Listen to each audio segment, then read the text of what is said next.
করছেন আসলে জি হোক হাসান। আমার ইজি পাসও বাক্কা ভায়োলেশন হচ্ছে ভাইয়া আমি আসলে খেয়াল করছি না আর আমারও বুঝতে ভুল হয়েছে ওখানে আপনারা যে ভিডিওটা এখনই দেখলেন এটা হলো একটা কাস্টমার আমাদের ভিডিওটা দেখে উনি আমাদেরকে ফোন দিছে, ফোন দিয়ে জিজ্ঞেস করতেছে আমার তো ইজি পাসের সিচুয়েশন আমি এক্স্যাক্টলি বুঝতেছি না, একবার চিঠি পাইছিলাম তারপরে আর একটা চিঠি পাইছিলাম, আমি মনে করতেছি মেবি $500-600 ইজি পাস হইতে পারে। সো উনি আনক্লিয়ার হিসাবে আমি বলছি ওকে ভাই আপনি ইনফরমেশন সবগুলা শেয়ার করে আমরা চেক করার পরে আমরা যেটা দেখলাম হলো যে ওনার DMV registration is suspended.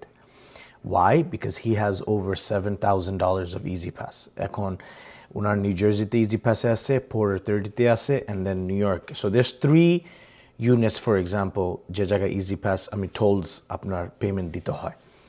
And উনি ওইগুলা চেক করে না because he is not the plate owner. So ওইগুলা চিঠি সবগুলা যাইতো যে প্লেট ওনার আছে ওনার বাসাতে, বাট ওই প্লেটের ওনার উনিও এখানে থাকে না, উনি বাফেলোতে চলে গেছে।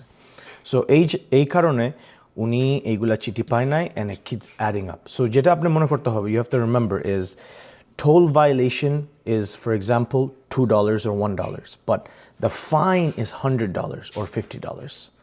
So toll violation is not much, is the penalty is a lot. So that's why it adds up.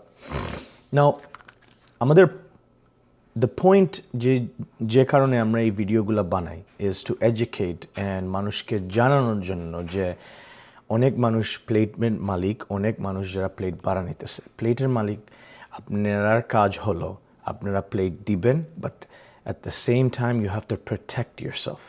Because আপনারা মনে করতেছেন যে আমি প্লেট ভাড়া দিয়ে দিব জেট highest bidder, 400, 500, 800, whatever the case scenario is. But আপনারা বুঝতেছেন না, that is nothing compared to the violation and the penalty and the fees যেটা আপনার গাড়ির উপরে, আপনার প্লেটের উপরে, আপনার নামের উপরে আসতে পারে একটা ড্রাইভার যদি পে করে না। আর আপনি যদি এগুলা ম্যানেজ না করেন ওর আপনি ফলো আপ না করেন, দেন এই ড্রাইভার আপনাকে hundreds of thousands, tens of thousands of dollars আপনার উপরে অ্যাড করতে পারে।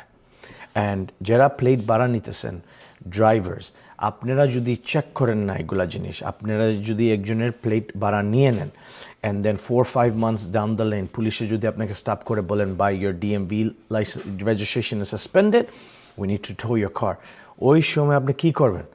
প্লেটের মালিক আপনাকে বলবে বাই আমার কিছু করার নাই, আমি প্লেটটা ফেরত দিয়ে দেন, দ্যাটস ইট। উনি আপনার পয়সাও ফেরত দিবে না। অ্যান্ড লিসেন, এইগুলো আমি যেটা বলতেছি is real life scenario, this is based on experience যেগুলো আমরা ডিল করতেছি এখন অ্যাট দ্য মোমেন্ট। অনেক মানুষ প্লেট সেল করতেছে যেগুলা সেলই হয় না, বিকজ এটা আপনার পার্সোনাল নামে আরেকজনকে পার্সোনালি সেল করতেছে। এগুলা কিভাবে হয়? আর তারপরে ওইগুলা যে সময় রেজিস্ট্রেশন ওইগুলা সাসপেন্ডেড হয়, প্লেটের অরিজিনাল মালিক উনি বলে বাই আমাকে প্লেট ফেরত দিয়ে দেন, আমি আপনাকে পয়সা ফেরত দিতে পারি না। This is not good business ethic, this is not how this is done. There is a lot of things that যেটা হইতেছে আমরা দেখতেছি and is not acceptable really. So আমাদের পয়েন্ট হলো আমরা এডুকেট করবো আপনাদেরকে, আমরা জানাবো যে কী করতে হবে in order to protect yourself from this major issues. And আপনারা জানেন না, but most people are dealing with this Easy Pass problem now.